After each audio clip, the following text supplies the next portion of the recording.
Good afternoon, everyone, or perhaps I should say good morning, depending on where you're tuning in from. Welcome, bienvenue, Chalase. My name is Joyce Carter, and I am President and CEO of Halifax International Airport Authority. And it's such a pleasure to have you join us today for this webinar on seafood market trends going forward. We have presenters and audience members joining us from locations across North America, which is quite exciting. Where this webinar is being hosted in Nova Scotia, we would like to start by acknowledging that we are in the ancestral and unceded territory of the Mi'kmaq people of Mi'kma'ki, which covers all of Nova Scotia and PEI and parts of New Brunswick, Newfoundland, and Quebec. This territory is covered by the Treaties of Peace and Friendship, which were signed nation to nation between the Mi'kmaq people and the British Crown in 1726. Now, I'd like to share a special welcome video from the Minister of Fisheries and Aquaculture, the Honorable Steve Craig. Minister Craig was elected as a member of the Legislative Assembly 3 years ago and came into office with the new government last August when he was appointed Minister of Fisheries and Aquaculture. Prior to serving provincially, he was an elected member of the Halifax Regional Municipal Council since 2012. That came after he had retired from a 30-year telecommunications career in Halifax. He has served on a number of boards: Destination Halifax, the World Trade Center, Lake District Recreation Association, the Canadian Cancer Society, Cobequid Community Health Centre Foundation, and HRM's Board of Police Commissioners. Let's listen to a message from the Minister. Good day, everyone. Thank you all for being part of this midwinter series of webinars. It is good to see so many register for today's session. COVID-19 has pushed our Ministers' Conference forward to October 12th and 13th of this year. But this meeting will be a check-in on current issues, specifically the challenge of marketing our seafood in a world that's been altered by COVID and by other world events. These are certainly interesting times. But there are also exciting times for Nova Scotia seafood industries. Our hardworking industry continues to thrive. Demand for Nova Scotia's quality seafood is still very high, now at about $2.5 billion. Exports have more than doubled over the last 8 years, making us Canada's #1 exporter of seafood. Our fishing and aquaculture industries employ about 19,000 people, with thousands more in supporting industries. The seafood industry in Nova Scotia is prosperous. Staying on top of the emerging market trends will keep us growing. And that's why today's discussions of seafood market trends and changes in retail behavior are topical. There's been a noticeable shift in consumer trends across the continent due to the pandemic mostly. Domestic and international food service and hotel consumption of seafood decreased dramatically during the COVID-19 period. However, there has been an increase in home consumption of fish and seafood products. More people in North America are cooking seafood at home and more often, which means notable increases in the retail and e-commerce sales markets. Fast-changing customer behaviors have led to a more competitive marketplace and more choices for customers and the consumers. As our markets begin to emerge from COVID-19 restrictions, it will be interesting to see whether the trends seen during COVID-19 will continue or a new normal becomes established. People's buying decisions are increasingly influenced by a desire for sustainability, quality, food safety, and healthy food options. These factors play a key role in the consumer's view of our seafood products. All sectors, including the seafood sector, are experiencing supply chain issues that affect how we get our seafood to market. These issues are likely to intensify because of ongoing world events. Like I said, interesting times. So I'm looking forward to hearing from our panelists today as they look at market trends, ways to adapt to stay competitive, and ways to diversify to reach consumers as their buying behaviors change. In these interesting times, our department remains fully engaged with our seafood industry as they take on obstacles and work toward their fullest potential.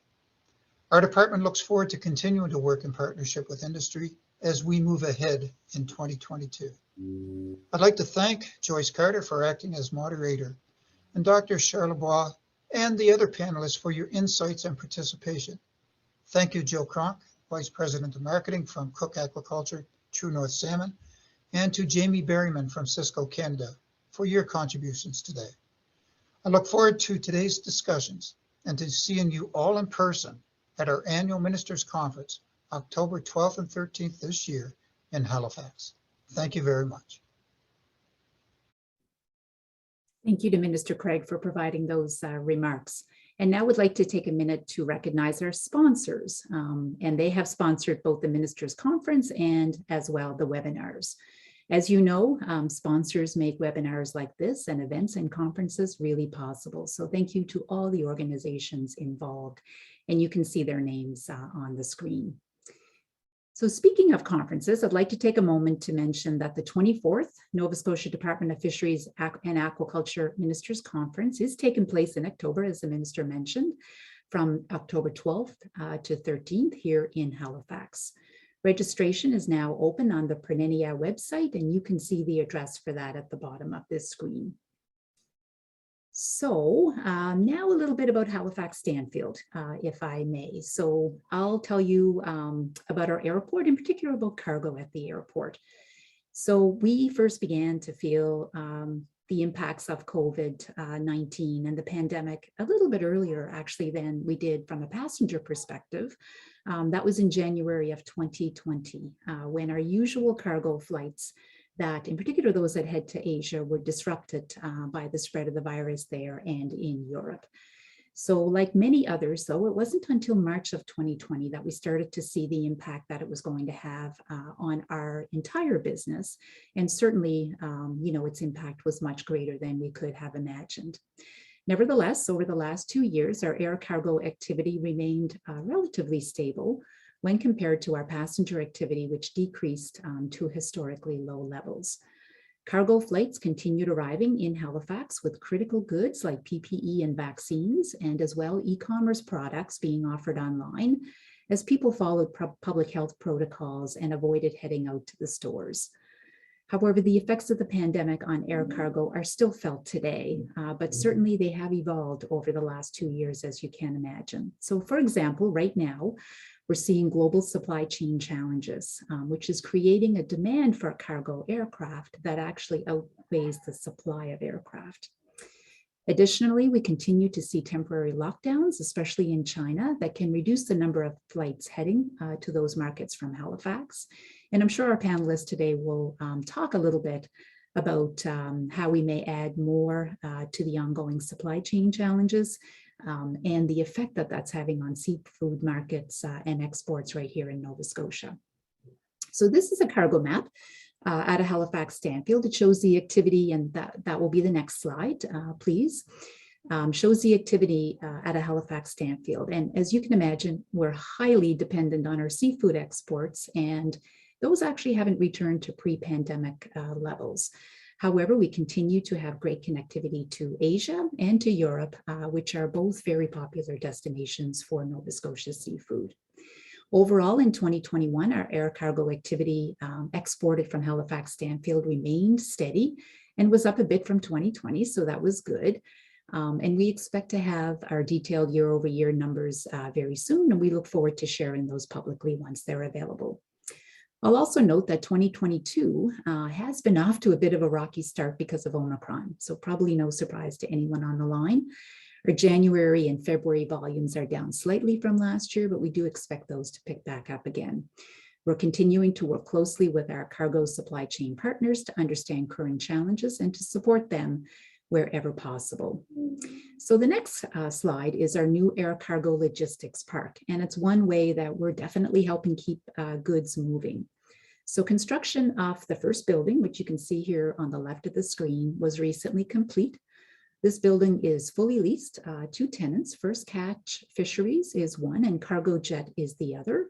They're currently in the process of fitting up their space, and they're making significant investments in this facility. The building is expected to be fully operational by the end of Q2 of this year. And as well, we have 5 new aircraft aprons available. And you can see those on the picture to the right In the building as well, cold storage capabilities will be coming soon. So the Air Cargo Logistics Park will definitely make shipping live seafood products by air even easier than it's been in the past for Nova Scotia producers. It will give a great benefit to the industry, as shipping by air is definitely the most effective way to transport live seafood, and in particular live lobster. It results in a more efficient delivery, better quality product, and definitely a reduced mortality, in particular for lobster. So we're looking forward to the official opening of the cargo park later this year. And we're looking forward, most importantly, to helping local producers get their Nova Scotia seafood to market around the world, not only this year, but obviously beyond this year. So stay tuned for a grand announcement with respect to the opening. And so with that, we're going to transition into our panel and our panelists. So when it comes to seafood exports and markets, one of the most significant impacts of the COVID-19 pandemic has been the accelerated and maintained shift in seafood sales from wholesale to food service to retail. So now and going forward, producers need to understand how retail marketing and pricing trends are reshaping consumer demand for high quality, sustainable seafood. The session today will feature professionals from the retail sector and academia discussing current and emerging retail trends in seafood, ever increasing as well, including ever increasing e-commerce platforms. So I'd like to introduce our incredible lineup of panelists. I know the minister has already thanked them, but certainly I'll introduce them a little bit more formally. Joining us today, Dr. Sylvain Charlebois, who is director of the Agri-Food Analytics Lab at Dalhousie University. He's also known as the food processor. I had to do a little bit of research on Sylvain. And certainly, speaking of research, his research interest lies in the broad area of food distribution, security, and safety. And he is one of the world's most cited scholars in food supply chain management and food value chains and traceability. Next, we have Jerry Berryman, who's Vice President of National Sales with Cisco Canada. Jamie has over 30 years of experience in the food service industry, and prior to joining Cisco in 1995, he worked with industry pioneers Maple Leaf Foods and Ilmera Poultry. In his current role as Vice President National Sales, Jamie leads Cisco Canada National Sales Team, who is responsible for managing the relationship with Cisco's significant national chain and healthcare and senior living customers. And last but not least, we have Jill Crunk, who's Vice President of Marketing, True North Seafood Company. Jill has spent over 20 years in consumer packaged goods marketing, working with Canadian iconic brands such as McCain, Moosehead, Highliner, and now Cook. Jill has driven brand launches and strategic marketing campaigns across retail and food service channels in North America and has a passion for the seafood industry. So with that, I'm going to hand things over to Jill, and she's going to tell us a little bit about True North and the market challenges and trends that they have been experiencing. So over to you, Jill. Thank you, Joyce.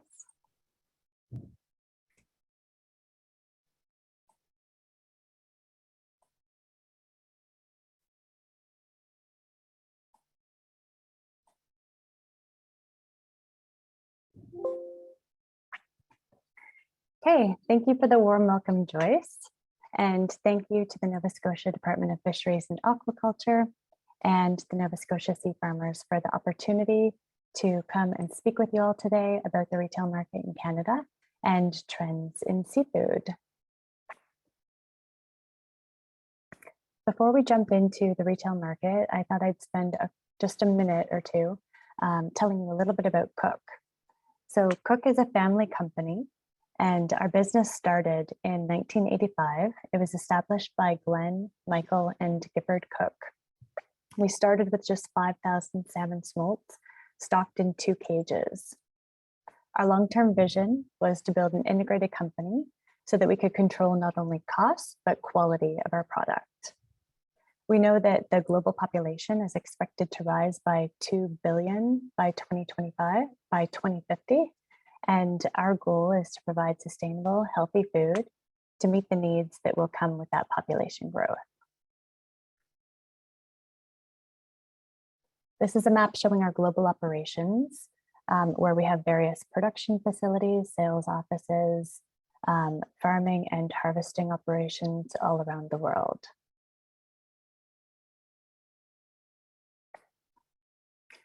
So today I want to talk with you a little bit about the retail market challenges in Canada that we've seen most recently, and consumer behaviors that shaped 2021.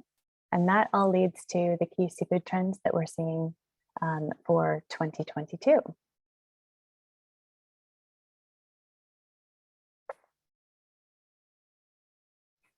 So there have been many market challenges in 2021. Processors, suppliers, and grocers have all been impacted by a lot of the things that you see on the screen here. Various market challenges that have been in large attributable to COVID. Demand has been outpacing supply, which caused component shortages, it caused labor shortages, longer lead times, and supply chain disruptions have often meant that consumers have not been able to get the goods or the brands that they wanted because we've had empty store shelves with some items that consumers have been looking for. Costs around us have risen, and inflation is at a rate that we haven't seen for decades. So some of the consumer behaviors that we saw in 2021 are listed here. So we know that seafood sales continued to surge in 2021 because consumer demand was there for seafood for a number of different reasons. Consumers were still cooking at home. Home cooking remained a necessity for a few different reasons. A lot of people were still working from home. There were some restaurant closures due to different lockdowns during 2021. And then some restaurants were operating at half capacity. So home cooking remained a necessity all through 2021. At the same time, we saw that shopping behaviors started to normalize as consumers started to return to in-store shopping. Basket size started to go back to usual. Consumers were making more frequent trips to the grocery store. We saw that e-commerce growth continued. It still continued to grow, but it's been growing at a slower rate than 2020. But consumers are still using e-commerce, and it is still continuing to grow now that they've gotten familiar with it and they know how to use it. With prices rising all around us, consumers are looking for value for their money. So this has really challenged suppliers and retailers to come up with innovative ways to find solutions to try to mitigate some of the price increases that consumers have been seeing. So as we jump into trends for 2022, these are 4 of the top trends that we're looking at in 2022. Sustainability is top of mind for everyone. Convenience remains really important for consumers who are so busy and have been cooking at home for a very long time now. Health and well-being is in, and transparency is more important than ever.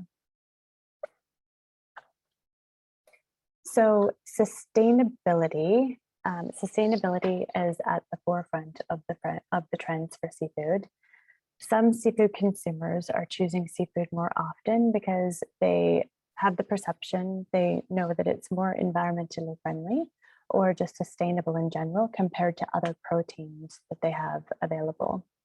Half of seafood consumers say that sustainability claims or certifications have a big impact on their purchase decisions, yet only a third of them, less than a third of them, report that they're very knowledgeable about sustainable seafood. So this presents an opportunity for brands and certification bodies to position retailers with sustainability information at store level and to help educate consumers when they have questions in store. With convenience, at the start of the pandemic, consumers had to quickly learn how to cook almost all of their meals at home. They started to look for convenient options to balance the workload of cooking at home. In the beginning, it was exciting to make everything from scratch, and then over time, a bit of fatigue settled in, and consumers were looking for convenience. So convenience is really important in seafood now. Consumers are looking for convenient meal solutions, not only ready to eat meals, but also ready to heat meals and meal kits that involve seafood. So consumers need just a little bit more help getting seafood into their diet in a convenient, simple, easy way. They want easy recipe ideas for meal planning, and easy to prepare meal options are more important than ever for them. Online grocery ordering will remain a big part of consumers' lives because consumers have gotten past that barrier. They've jumped in, they've tried it, the adoption is there, and that will continue. It's just with the return to in-store, it's not growing at quite the same rate, but online grocery ordering is extremely convenient for consumers, and it will remain a part of the shopping experience. So there's an opportunity to make it easy for consumers to consume seafood, easy for them to prepare and serve seafood by bringing them more ready to eat meals and ready to heat meals. Changes in eating patterns have led to big changes in demand for seafood. We saw that at the start of the pandemic, and it's more important than ever. It has continued. This is a trend that has continued all the way through and will remain important. Consumers are looking for food as function, and we know that seafood has a healthy halo. So seafood has been the protein that they have turned to, and seafood really has benefited from that shift in the pandemic as they're looking for food as function. So with prices, with all prices and food prices in particular continuing to rise all around us, it's important that we focus on the nutritional value and the healthy aspect of seafood, because consumers are being forced to make more decisions than ever when they get to the till. So to keep seafood in the basket, we want to remind them about all the added benefits of seafood when they're making choices about which proteins to buy and what to put in their basket at the grocery store. And then transparency. Consumers want more information in general about their seafood. They want to know where it's coming from, and they want to know how it was raised or how it was caught. They're also thinking about food miles. They're thinking about how far their food has traveled to get to them. They're thinking about whether or not their food has been locally raised in Nova Scotia or if it's been flown in from other countries. They're thinking about the impact, the carbon footprint of the food that they're consuming.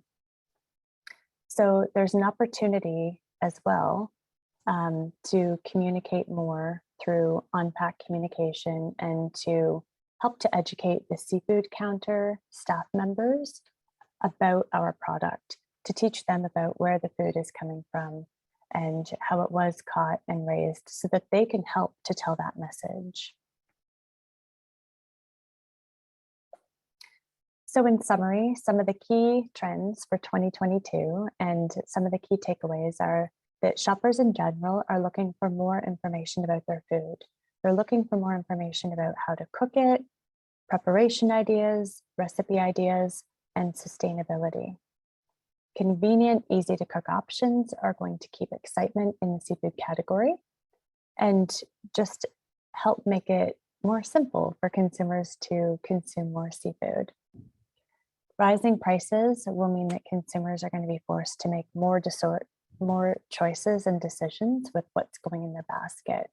So we need to remind consumers about all of the wonderful added benefits of consuming seafood so that seafood stays top of mind when consumers are making choices. Thank you.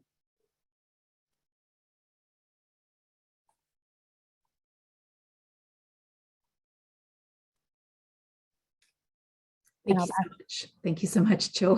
Just have to remember to turn my mic off of mute. It's interesting when I hear you speak about ready to eat and ready to heat being a huge consumer. Retail, at home, I love those terms, and they're actually quite meaningful. And the difference through 2021, I'm sure we'll get into some of that on how people's habits have changed because of the pandemic. So thank you for that. Welcome to Minister Craig. I see he has joined us. So awesome to have you on the line, and thank you for your great video, which we played earlier. Thank you for the greetings, Joyce, and to the rest of the panelists, Jamie, Jill, and Dr. Charlebois. So nice to be with you here today, and thank you very much for agreeing to do this. And I look very much forward to hearing what everybody has to say and entering the conversation. Thank you. That's awesome.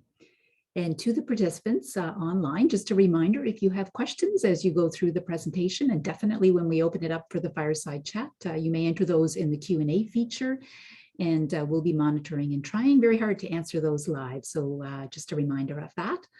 And with Jill's presentation, we'll now next hear from Jamie, who's going to give us an understanding of Cisco and how the pandemic has impacted its business. So Jamie, over to you. Thank you very much, Joyce, and thank you for the opportunity to share some insights today with you on the food service industry in Canada. My name is Jamie Berryman. I'm the Vice President of National Sales with Cisco Canada. So to start out, maybe a little bit of background just on Cisco Canada and how we support the food service industry. Cisco is the global leader in food service distribution, supporting distribution of food and food supplies to food served away from home market globally. Our international network supports customers in 90 different countries around the world, primarily in North America, Latin America, Europe, and the Middle East.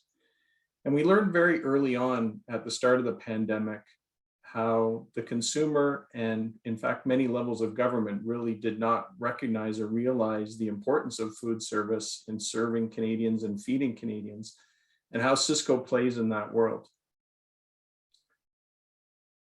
So if you think about where food is prepared and served outside the home, we group our businesses into several broad segments. So think of restaurants, healthcare and senior living establishments, travel and leisure, food service management, remote camps, educational facilities, pop-up grocery, and retail, and many others. Cisco is Canada's leading restaurant supplier, servicing every province and territory from distribution centers that are strategically spread from Victoria, British Columbia, to St. John's, Newfoundland, and all points in between. With the most distribution sites in Canada, Cisco is recognized for both our national reach and local connections. Here's a great visual on Cisco and how we play in the food service market. We distribute over 47,000 unique items to over 45,000 customers. We employ over 3,800 Canadians and support the industry from 17 distribution centers with over 600 pieces of delivery equipment. We travel 20 million miles every year. Food service is an essential part of the Canadian economic engine. Canada's food service industry was poised to grow to over $100 billion in annual sales in 2021 before the pandemic hit. The food service industry was the country's fourth largest source of private sector jobs, employing 1.2 million Canadians. The industry's workforce represents 6.4% of Canada's employment, which is more people than agriculture, forestry, automotive manufacturing, mining, oil and gas extraction combined.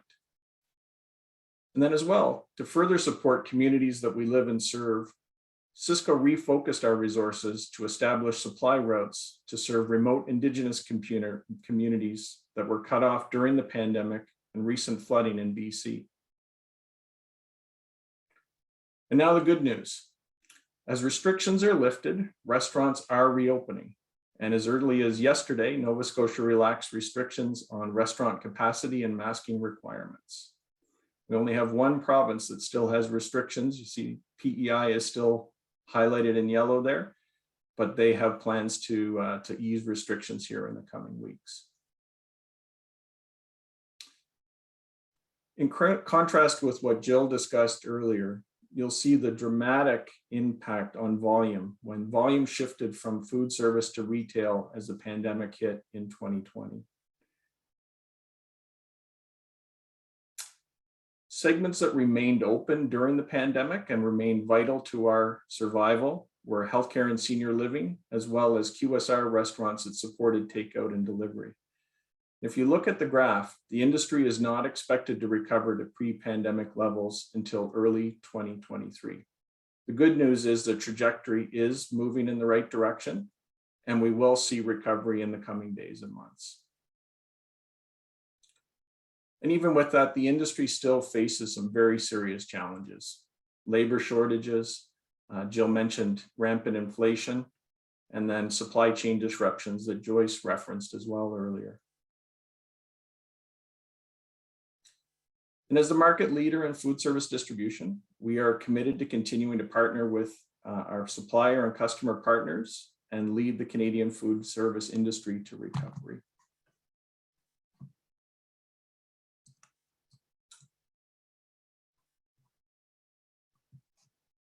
That's it for me. Thank you, Jamie. So we will, at this point, stop sharing the screen, and thank you. I'll just say one quick thought about your presentation, Jamie, is it's just awesome to see that map across Canada with all the green. Being in the industry I'm in, that map was red for a very long time, and I realize yours as well. So that is just a really great place for us to be in, 2 years later in March of 2022. So thank you for your presentation and what we thought we'd do. So to the audience, to kind of get things started and kicked off, is we will transition now into our panel discussion. And to get that going, what I'm going to do is I'm going to ask Sylvain to weigh in on the two presentations he just heard. And he heard them for the first time live here today. So Sylvain, sort of key takeaways for you.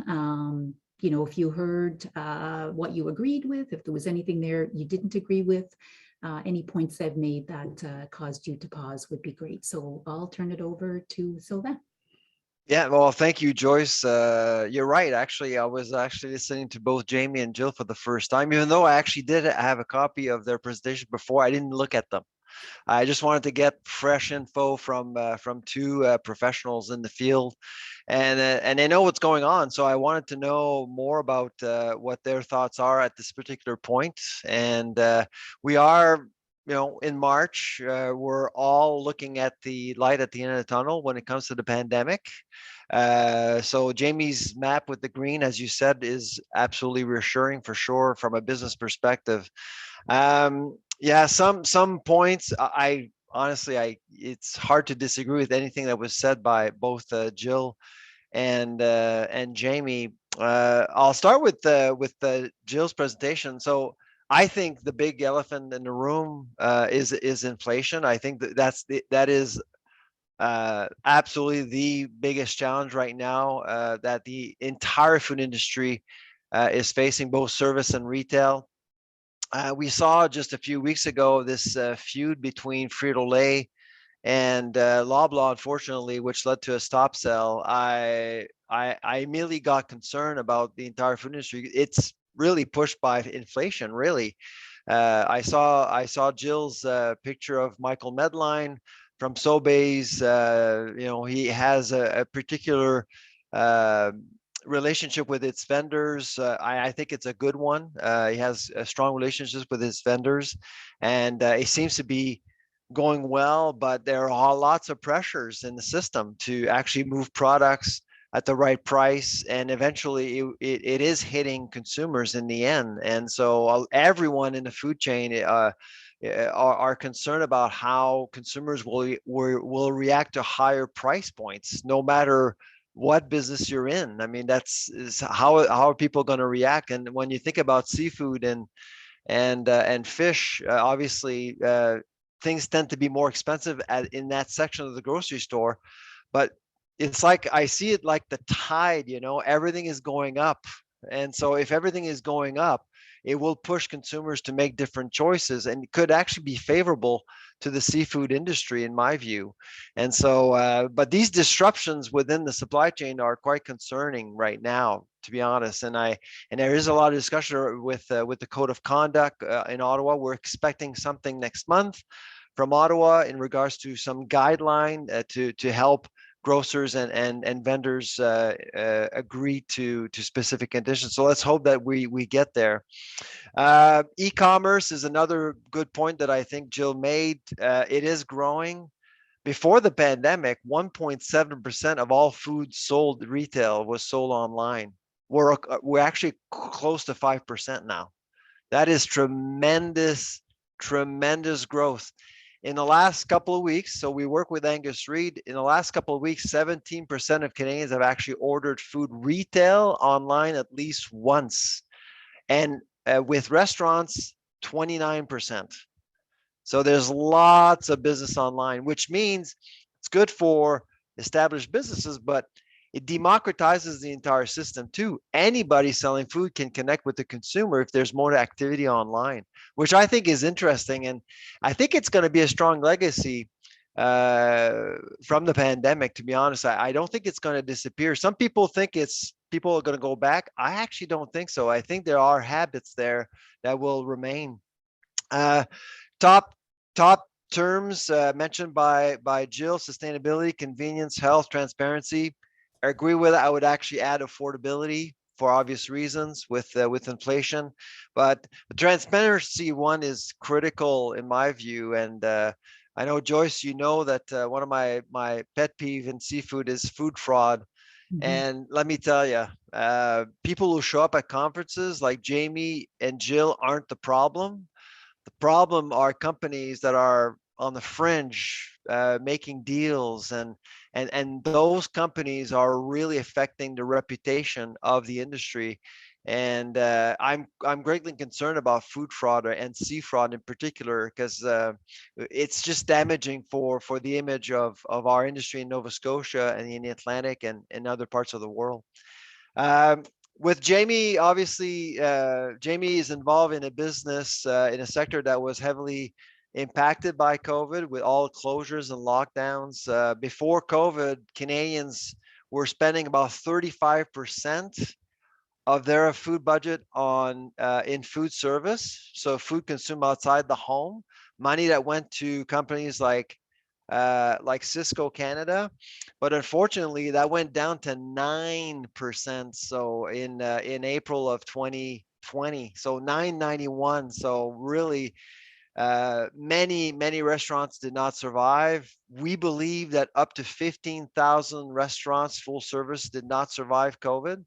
But they'll come back. I mean, they'll eventually come back, and I agree with Jamie's numbers. But right now, the ratio is at around 27%. So 20% of our budgets right now in Canada are spent on food consumed outside the home. We're not going to get back to 35, I don't think, until, as Jamie said, 2023, 2024. So promising numbers, but it's going to take a while before we get back to a pre-COVID market. The work from home, I'd say, phenomena is a big one for our lab. How will the market look like exiting the pandemic? That's the big question, because your relationship with food when you work at home is much different. You will cook more. You'll probably have a garden too on the side. You may actually order out a little bit more often. You won't go out as much. The coffees, the different things that we often do when we physically work outside the home will be impacted by the work from home. We actually believe by 2025, 70% of the Canadian workforce will be working at least 5 days a month at home, at least. So that means that the market is going to look very different than what we had pre-COVID. And of course, your business, Joyce, will be impacted by that, because you're in the travel industry. You make people fly and make people travel, and you fly cargo as well. So lots of things to think about. And so I really enjoyed both presentations. Wow, a lot to unpack there. Thank you so much, Sylvan. So I'll maybe, and I know we have some questions in the chat, but before we turn to that, I'll just pick one of the comments you made, and perhaps Jamie and or Jill can respond to that, is the direct consumer connections and habits having permanently changed. So either Jamie or Jill, do you have any specific views on that? Do you think that the pandemic has caused habits to permanently change? Go ahead, Jamie. I see you've turned your No, go ahead. yeah, You can start, Jill, and then I'll Okay. follow if that's okay. Okay, sure. So from a retail standpoint, if I think about how consumers shifted early on in the pandemic to cook more at home, they didn't used to cook seafood as often at home. They would go to a restaurant to have seafood cooked for them. And there are a number of reasons why they were doing that. But during the pandemic, if they wanted seafood, they had to cook it at home. So they were kind of forced into it if they wanted to enjoy seafood, which meant that a lot more consumers became more comfortable with cooking seafood in their homes. They experimented a lot more. They trialed different recipes and just in general got a lot more comfortable with cooking seafood at home. So I think that's something that's here to stay. And it's a really positive benefit, a good thing for seafood overall, because they are going back to restaurants and they will consume seafood in restaurants, but now they will also continue to consume seafood at home. So it's a win-win for seafood. Thank you. Jamie. Yeah, and from the food service perspective, the shift to digital has been very challenging for our restaurant customers. The aggregators will charge anywhere upwards of 30 to 35% of the cost of the goods. And the restaurant margins are very tight. They do not have the margins to support that. The consumer is looking for convenience and looking to continue. We expect that trends will continue. However, that pressure on the margins in the industry is devastating. Thank you. So I'm going to switch and take a question from the audience, and then we'll go back. I'm hearing some very clear themes that I want to explore a little deeper, but let's take a question live. So not sure if it's directed at anyone in particular, but the question is, what is the top category or type of seafood in retail in Canada and North America? So what is the top category or type of seafood in retail in Canada and North America? I assume that means consume. So who wants to take that? I can take that. And then if anyone else wants to chime in, that's fine. So when we look across North America, the top consumed fish is salmon. And when I say salmon, that's all salmon, wild salmon, farmed salmon, just salmon. And then when you look at the top consumed shellfish or seafood, it's shrimp. So shrimp, very, very popular, wide appeal. Salmon, very, very popular fish, wide appeal. Okay, thank you. And I'm going to go back to the topic of inflation. So we talked a lot about inflation. I think it was mentioned in each of the comments, and definitely, Sylvan, your presentation. I hear it's the number one issue affecting the industry. So do you agree with that? And if you do, what are your numbers showing about food inflation over the next 2 to 3 years as the industry recovers from the pandemic? And perhaps, Sylvain, we'll start with you. Yeah, so as you know, Joyce, we publish Canada's Food Price Report every December. Our 12th edition came out just 3 months ago. We were expecting food prices to go up by as much as 7%. That was only 3 months ago, and people were shocked that we were saying that. Our models were actually suggesting even higher percentages, but we didn't believe them. And now I regret that we didn't listen to our models, because we're looking at a very high number. And so we had the pandemic, and now because of the Ukrainian conflict, we're basically seeing the beginning of a new swing, if you will. So we're at 7.4% in February. I'm speaking to you right now from Tampa Bay, Florida. The inflation rate here is 8.6% already, and we tend to catch up to the Americans eventually. So this is just the beginning. This is going to be a really rough year for retail, service, to retain market share because of those pressure points. And so we're talking retail here, but up the food chain, as you can imagine, there's lots of tension within the supply chain to get to agree to what gets passed on closer to the consumer. And that's what we're seeing right now. And so that's why I think it's important for people, for consumers, to realize that this is not just about greed, and I don't like when industry is pointed at as people being greedy, because it has nothing to do with greed. This is a systemic issue. It's happening everywhere around the world. And so we need to really be ready for a food inflation rate that could actually reach potentially 9, even 10% by early 2022. This is what we're looking at right now. It's going to be a huge shock for most consumers in the Western world. Okay, wow, those are some pretty significant numbers. So Jill or Jamie, your views on that would be awesome. Just weigh in as you'd like. Yeah, very, very similar experience in the food service industry. We're really seeing it in our protein sales. So I think that does create an opportunity for the seafood markets. The customers that we service have really been forced to increase menu prices. So they have to pass on those increases to the consumer.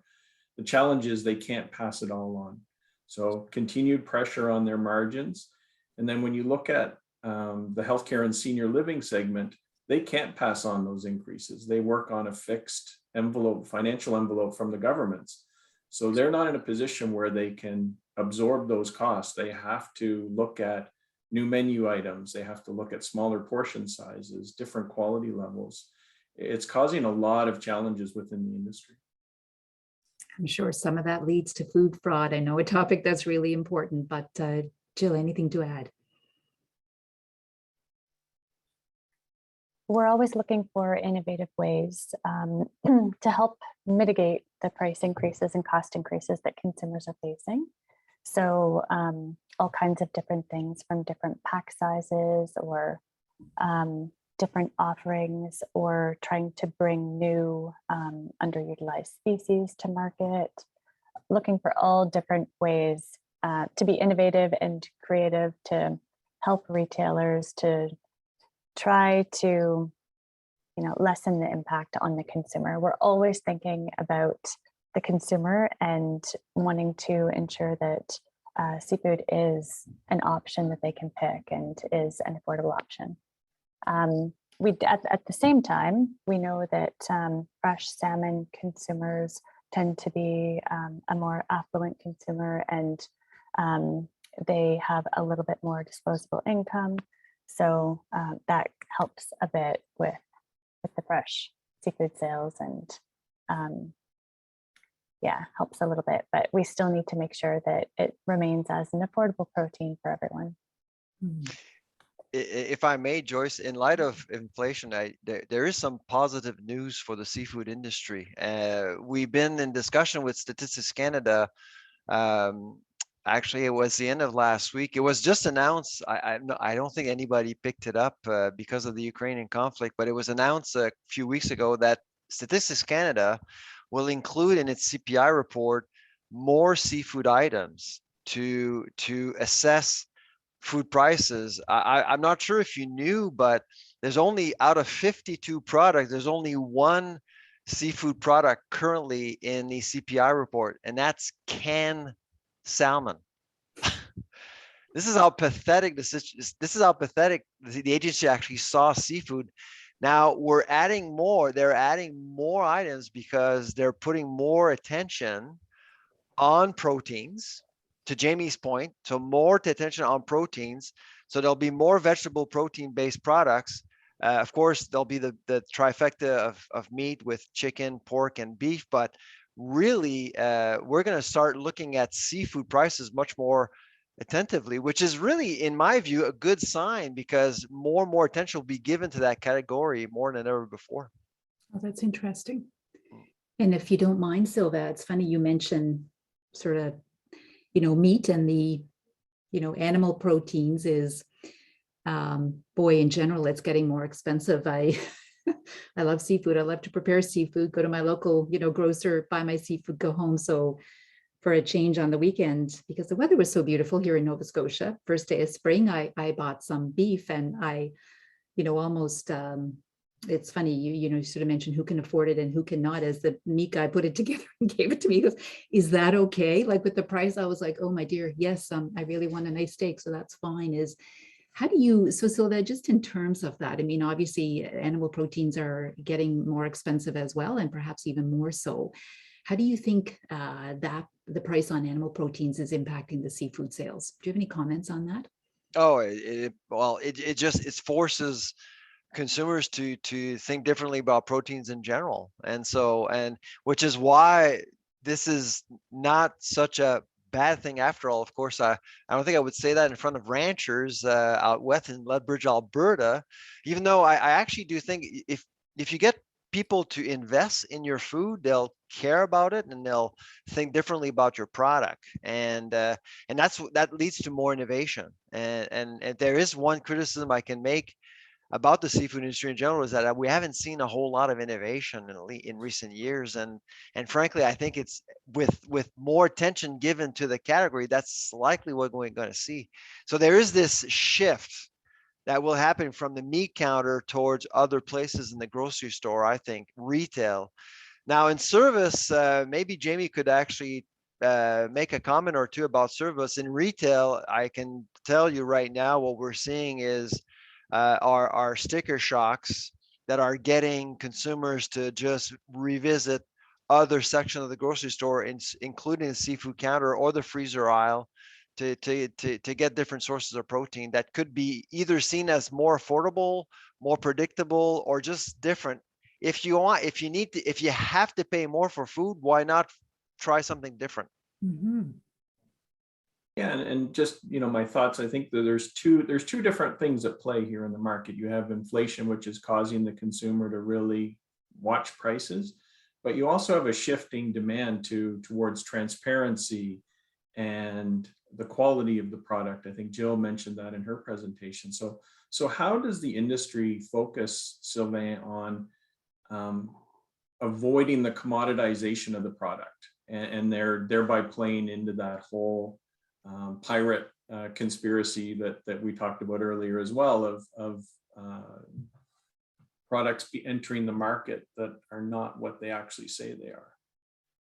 Well, most of the time, again, I mean, most of the time when we hear about the seafood industry, it's all about the bad stuff in the news, the food fraud, the seaspiracy, and I think there's something there that we could be doing more to showcase the know-how of the industry, to showcase the different. I mean, I've actually visited a few aquaculture farms in recent since I've been in Nova Scotia the last 6 years, and I've been amazed. I've learned a lot. And my guess is that most people aren't aware of some of the stuff that are going on in our own province and in New Brunswick and other places. And I think it needs to be showcased. And it's like in many other sectors of the agri-food industry, a lot of people aren't necessarily good at bragging, but this is what we need to do, is to really increase that market currency, and really be clear on that value proposition as much as possible. Interesting. So I'm going to transition to some of the online Q&As. Thank you so much to the participants for submitting questions. So Jill, question for you. Being an international company, do you feel that efforts are better spent on domestic or international market sales? Oh gosh, that is a tricky one because they're all important. One of the great things about Cook is the diversity of our operations. we have so many different seafood offerings available, and we're in so many different species with our farmed and our wild operations. So the answer really is that both are important. You know, when we look at our Canadian operations and you know, the desire to eat more local food, we know that that's a really hot trend as well. And I think that's one that's here to stay. We know that it's really important for Canadians to find food that's from Canada. And we believe we have an incredibly low carbon footprint.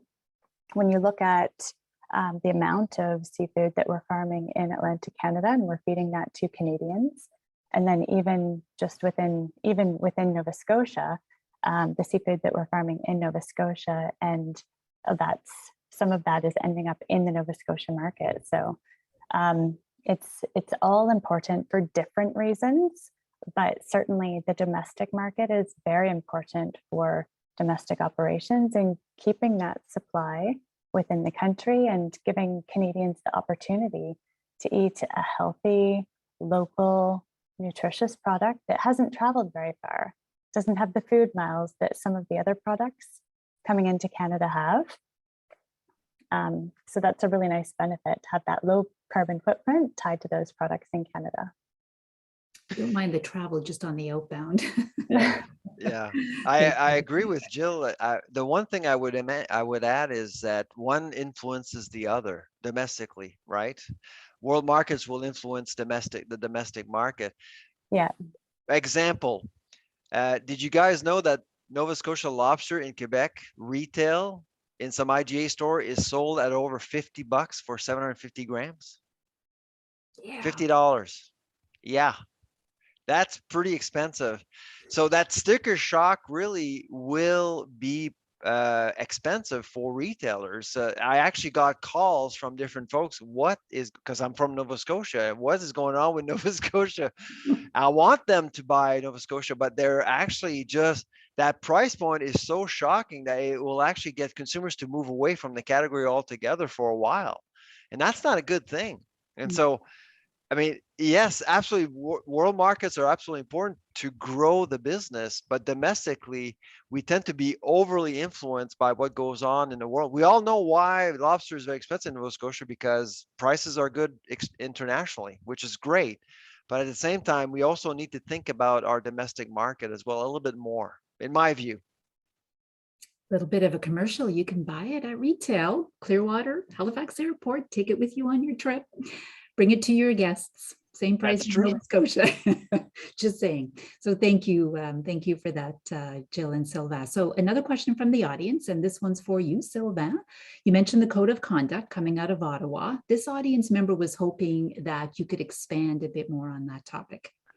Yeah, I assume that Jill is fully aware of what's going on there. It's really about a code of conduct is to establish principles that would allow all parties to agree on some sort of arbitrage when there is a conflict, instead of seeing the ugliness of a stop sell, for example. I mean, a stop sell with chips is one thing, but a stop sell in dairy would be a disaster. And so what the industry has been working on the last 3-4 years is to develop a model to what we would find similar, what we would find in the UK or in Australia, to get people to agree on terms. The biggest challenge with grocers over the last few years is that they've come in with extra fees, with no justifications, which really has made vendors' world a little bit more difficult. It's been very difficult for the manufacturing industry, for vendors to compete. And so we do have just a handful of grocers in Canada, but there are some that have actually been, in my view, a little unreasonable when it comes to negotiating with vendors. And if we want a strong seafood industry, if we want a strong agriculture industry and agri-food sector, we absolutely need to make sure that how things are negotiated with grocers is as predictable as possible. Thank you. Next question from the audience is for everyone and anyone. So lots of discussion around seafood prices rising. No one's touched on markets we haven't been taking advantage of, such as sea plants. Can anyone touch on plans to create food security for Nova Scotians in the new up-and-coming sea plant industry? We'd like to take that.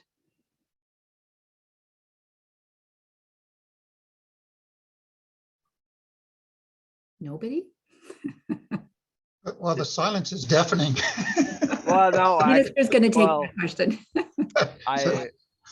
So certainly, if I may, Savannah and Joyce, just it's certainly something that DFA, Department of Fisheries and Aquaculture here in Nova Scotia are looking at. Acadia Sea Plants and others are doing a fabulous job looking at this.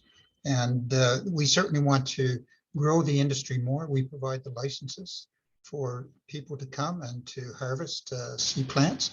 And also too, they can do it on land and not only in the marine environment. So we are absolutely looking at a forward-looking strategy to grow that industry and provide more and more sea plants, whether they be for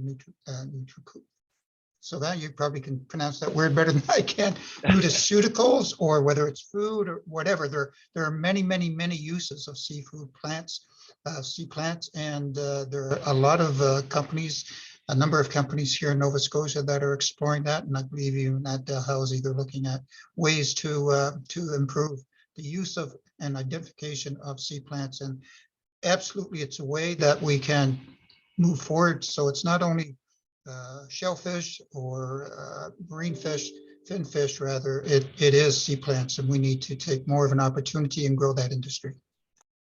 Yeah, I certainly agree with Mr. Craig. Lots of opportunities, and I think there's a bit of a window here right now because everyone is thinking differently about natural resources, sustainability.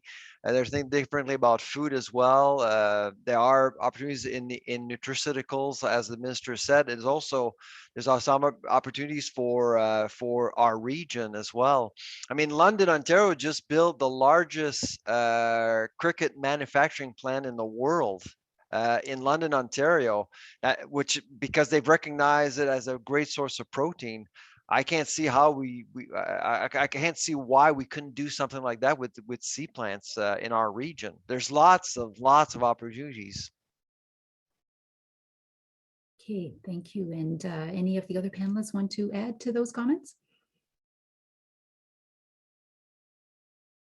No, I'm going, before I take another question from the audience, thank you, Minister Craig, I'm going to just ask a little bit about supply chain, of course, very close to my heart. Lots of comments from the panelists on supply chain. Just general question, are things getting better, getting worse, or staying the same? What do we see sort of looking forward with respect to the supply chain? And perhaps, Sylvain, not to put you on the spot again, but I will start with you. I know this is an area you've looked at closely. Yeah, I'll start, and I look forward to Jamie's and Jill's comments about this. I actually think that things are getting slightly better. I mean, as you stated, Joyce, Omicron was a huge blow to the industry. It just measures were in place. Lots of companies had to deal with the same business with 25% fewer people around. It was tough. It was very tough. But now we're starting to see, logs that are a little bit more manageable. Obviously, the CP Rail labor dispute kind of scared me a lot. Now, I was happy to see that it got resolved this morning. But all in all, I actually think that things are slowly getting better, despite what's going on in Europe and elsewhere. The LA port is actually seeing less wait times. Vancouver as well. I don't know about Halifax though, but generally speaking, we're kind of see this, and it's all about seeing a world economy being in balance, basically. And I think we're starting to be a little bit more comfortable and confident about how we're managing public health risks, and that's helping predictability and logistics around the world. Okay, thank you. Jill or Jerry want to chime in? And it's interesting. I'm just looking at some of the audience questions. I'll follow up with one from the audience that's very much linked to this. Yeah, I'm encouraged by the supply chain progress. It's been a very difficult 2 years.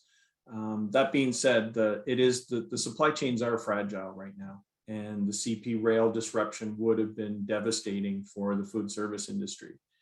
There is a severe shortage of truck drivers right now, and any minor blip causes ramifications through the whole industry right now. So you think of supply chains being cut off by the flooding in BC.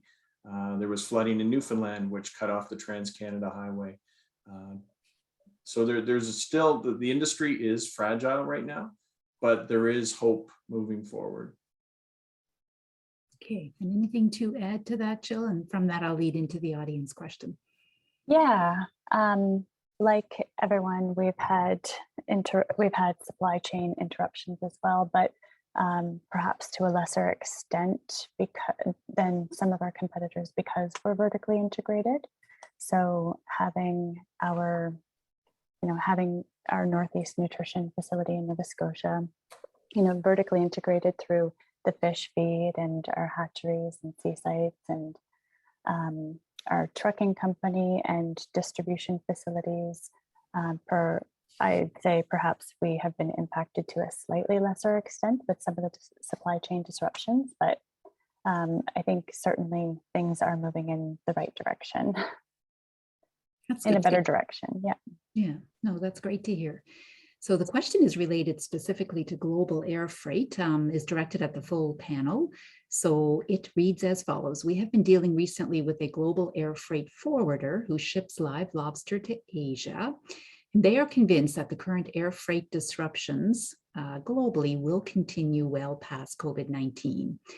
What does the panel think about this and what can we do about it? Does anyone want to start? I definitely can weigh in, but any specific comments from the panelists on that question? I'll start. I'm the academic. I can say whatever I want. It's hard to comment on one contractual agreement. It's hard to use that point and generalize what may be happening in the economy. Overall, I mean, if there is one thing that could actually impact costs, is fuel. We don't know what's going to happen with, so we saw a lot of, because of the invasion in Ukraine, we saw a lot of instability and surcharges, and so we saw a lot of that. Things have calmed down since President Biden decided to cut ties with Russian oil. That really helped since March 8th.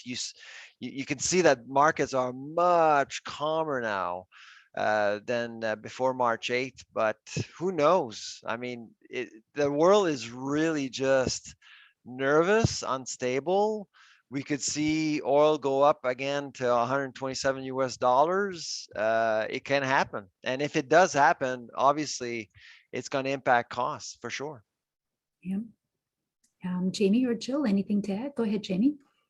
I would add that that's one thing that the pandemic has really shone a spotlight on, is that our economies are tied together and they are global in nature. So any changes, whether domestically or internationally, have impact on our industry here in Canada and in Nova Scotia, whether that be through airlines, freight on the water, freight on the land.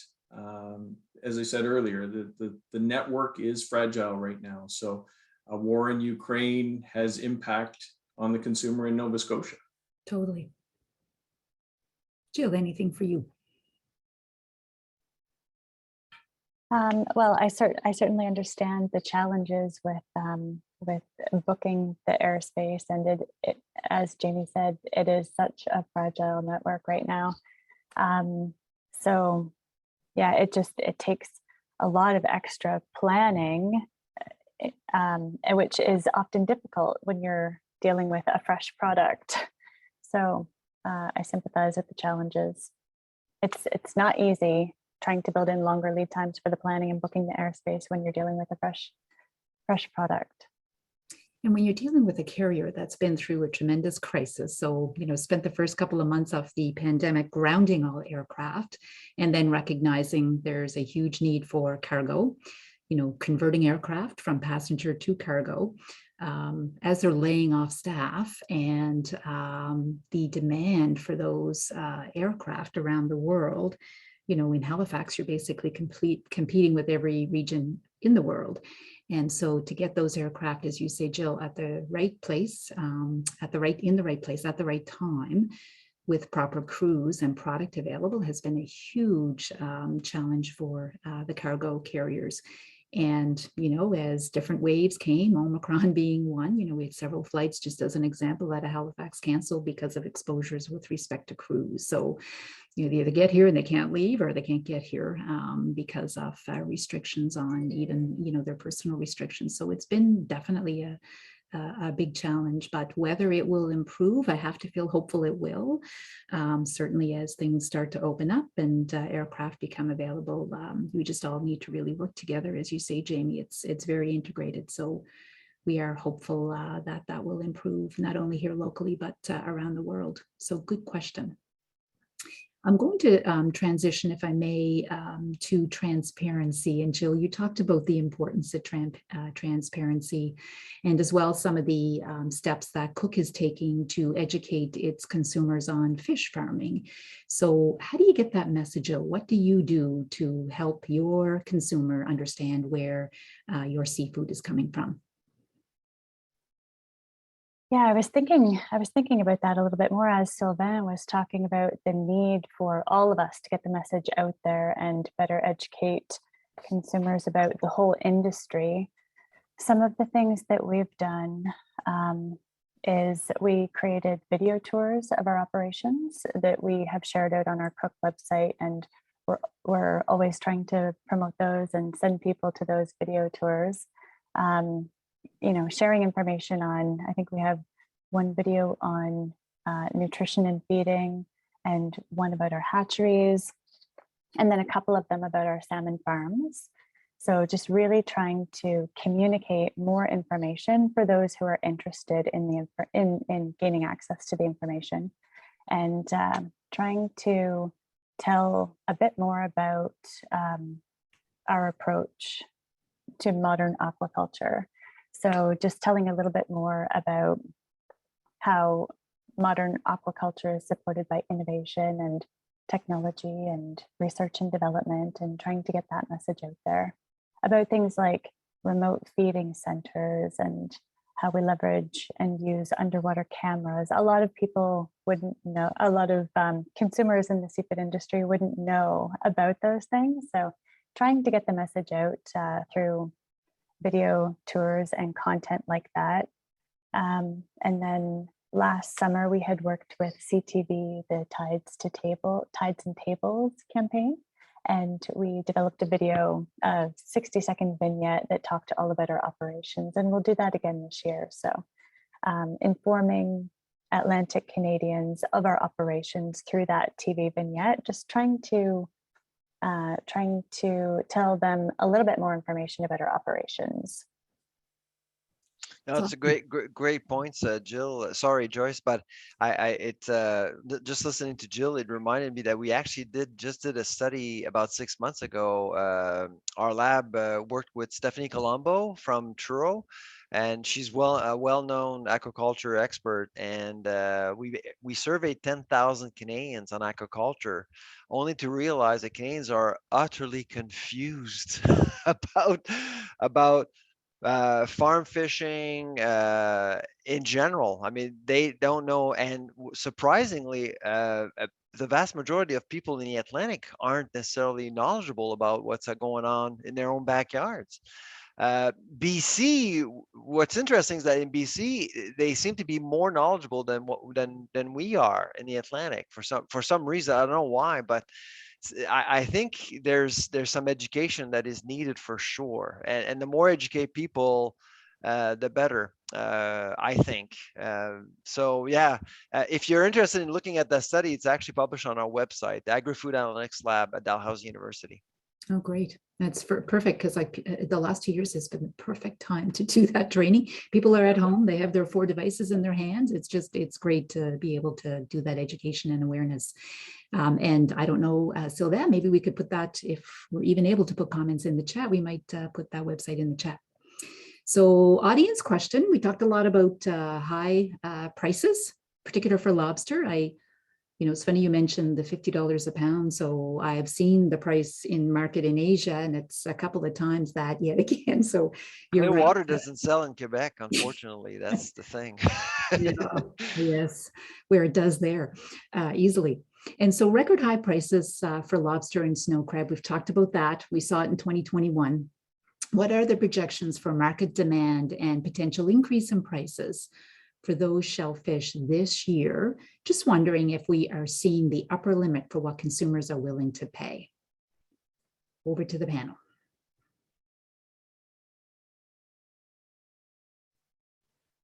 The willingness to pay is the hardest thing to measure in research, by the way, because it's always relative to a bunch of things that you have no control over, like life, budgets, competition. You walk into a grocery store, you got 18,000 products. So it really depends on the mood and what's going on with inflation in general. Like I explained to you, there's a tide effect making everything more expensive right now at the grocery store, which will prompt different behavior, different choices. So I'd love to see any reports out there saying that that sales of crab will go up or down, or it's super difficult to predict right now. No matter what report you look at, because of the pandemic, because of how our lives have been disrupted, if you believe in some of the numbers you're seeing out there, power to you. I'd be very careful. That's all I'm saying. Interesting. And disposable income so much higher, right? People are maybe less price sensitive. I don't know, Jamie and Jill, do you have anything to add to that? Yeah, I would caution everyone as well, similar to what Sylvain said. We need to be cautious. People's discretionary income has not increased at the same rate as inflation has. Now, that being said, people are tired of working in their basement and cooking meals at home 7 days a week. And there's a real fatigue right now that people are going out, they're spending money. We're hearing from our travel and lodging customers that people are going to be moving again this summer with family vacations. So there is an opportunity, but people are going to be watching the price points as well. It's not unlimited. Interesting. So I'm going to switch to another, which is related actually, question from the audience about inflation and the rising cost of food. Do you think there's a greater push in the aquaculture industry towards growing non-carnivore, fish species that are more cost effective to grow?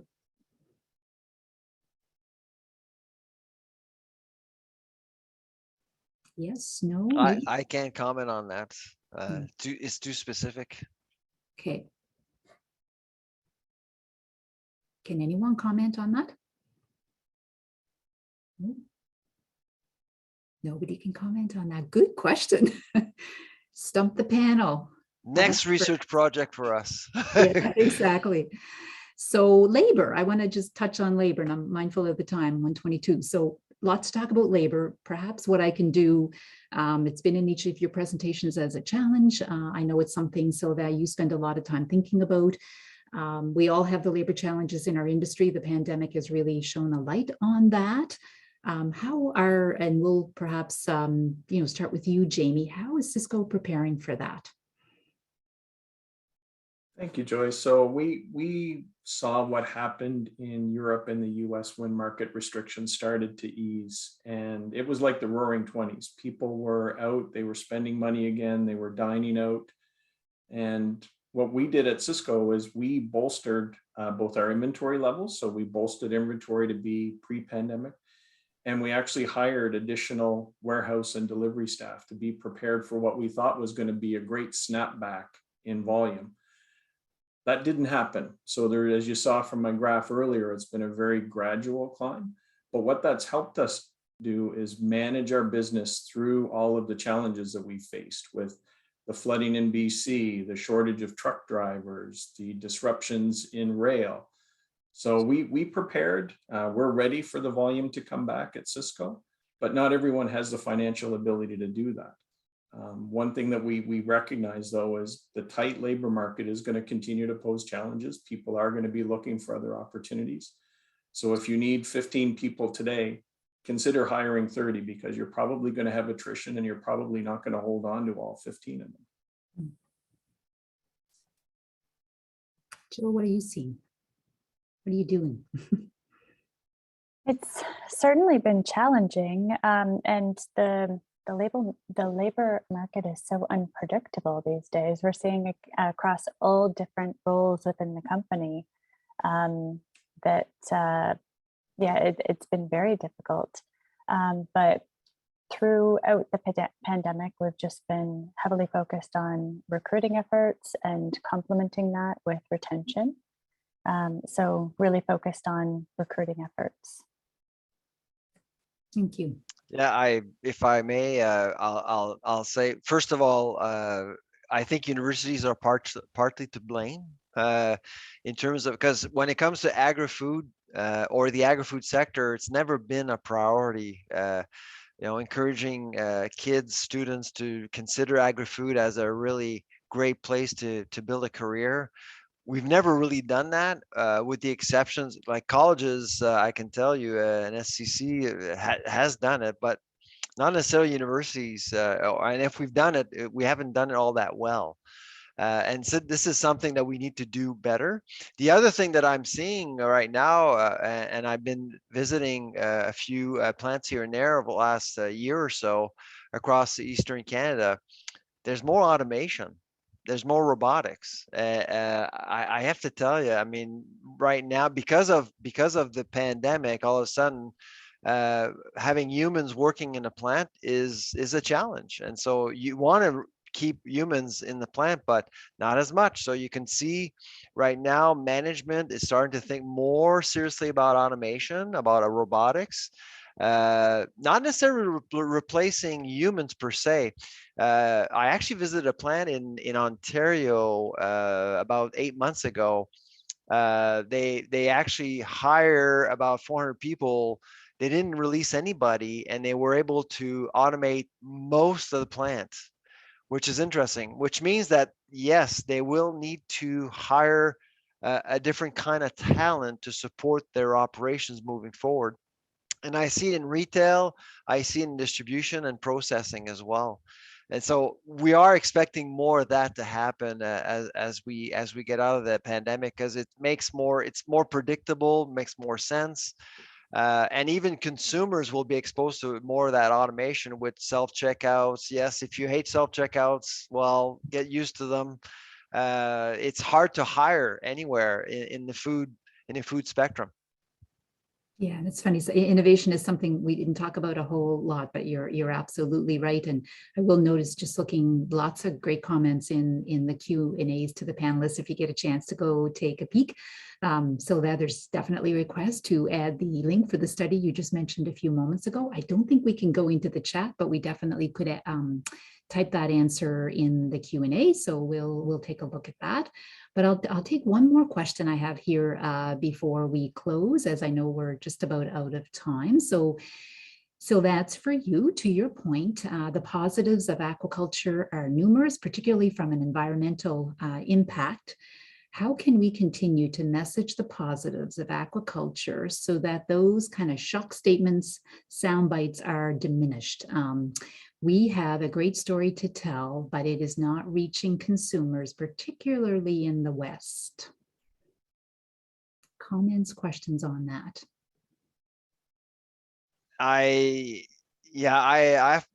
feel for the industry. As a family, we watched Seaspiracy last year, and the first thing we did was to go to a seafood restaurant in Halifax, just to make. I mean, my kids really, thought it was an interesting documentary, but it presented one side.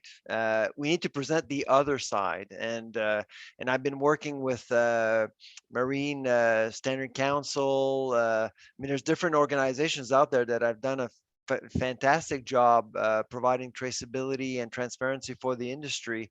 And like I said, there's lots of innovation happening in our own backyard, but nobody really knows about it. As a researcher, I write about them.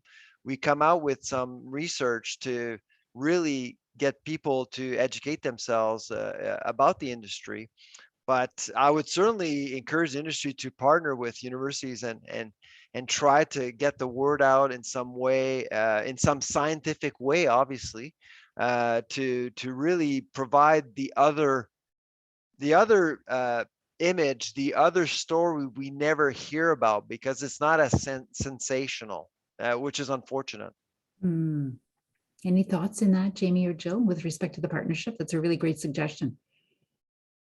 Yeah, I think from my perspective, I would agree completely with Sylvain and say that in any disaster, there is opportunity. So there is real opportunity for the industry to lean in here and build the brand of Nova Scotia aquaculture and the products that we provide, and really play up that transparency and build trust with the consumer. Interesting. So with that, sorry, Joyce, if I could. So yeah. Sorry, Minister. It's a key question I have around the table here, and that is, how do we look at a balance of information and education out there for the consumer and for industry? And in particular, when it comes to that education, not only of the consumer, but as Sylvain and others have just spoken about, the people who are going to work in the industry. So you might need an industrial engineer now. You may also need temporary labor. You may need somebody who's going to work on a vessel, somebody who's going to work in a plant, somebody who's going to market your products, somebody who's going to look at the business case. So the skill sets in this industry are enormous, and the opportunity is just vast. And we need to be able to look at, how do we go to a university so that we have biologists who are interested in particular, perhaps in sea plants, perhaps in finfish, aquaculture, looking at those types of things. In marketing, how do we market these things? It's one of the key issues that we talk about all the time, is how do we better promote the industry, and recognizing, like any other business, that it is an industry and that there is information out there. And a lot of times when the information goes out, maybe it's not an industry participant who is best to provide that information. Maybe it's an academic. Maybe it's a government person. Maybe it's a chef. All right. So what is the best way to promote this? Maybe it's somebody from the Halifax Stanfield Airport saying that we have the wherewithal and we're looking at investments to better get your product to international markets. And just in closing, first of all, before I turn it back to you, Joyce, thank you so much for doing this. I very much enjoyed this. And one of the things that I mentioned in setting this up is that I didn't want to chime in a lot here, because I'm not the expert by any stretch of the imagination. The panelists are, and I thank you all for that. When it comes down to a couple of things though, affordability, inflation, I was really struck by the fact that really there's only one item in CPI. Really? Seriously? And that is just shocking. Canned salmon. And salmon, likely from BC. All right. So when you take a look at BC, the regulatory environment there is quite different. It is regulated by the federal government, whereas in Nova Scotia, it's regulated provincially through the Federal Act. But there's a key difference there too. But I do thank you all for this, and I'll be quiet now unless there's anything directed at me, Joyce. And thank you again so much for doing this. Yeah, no, sorry, Minister. I didn't realize you had turned your mic off. I had the chat box open and couldn't see all the panelists. So just so great that you were able to join us. Thank you for your comments. And I knew exactly you wanted to participate, but not certainly dominate the conversation. So thank you to the panelists. I mean, honestly, quite an expert group we have here. Spent a lot of time getting ready for today, and certainly have, I think, answered all the questions. I have to apologize to those participating. We didn't get to them all, but we got to a number of them. So sorry about that. It just is so great to see the interest from the audience, and very much looking forward to the Ministers' Conference in the fall. So So some of the questions you just mentioned are going to be perfect topics for at that time. So on behalf of us here at Halifax Stanfield, thank you for joining us. Can't wait to get the cargo park open so that we can export more of our great seafood around the world. We'll invite the audience and many more to the opening. So I look forward to seeing everyone. Jill, Jamie, and Sylvain, thank you again for today, and to the audience for their participation.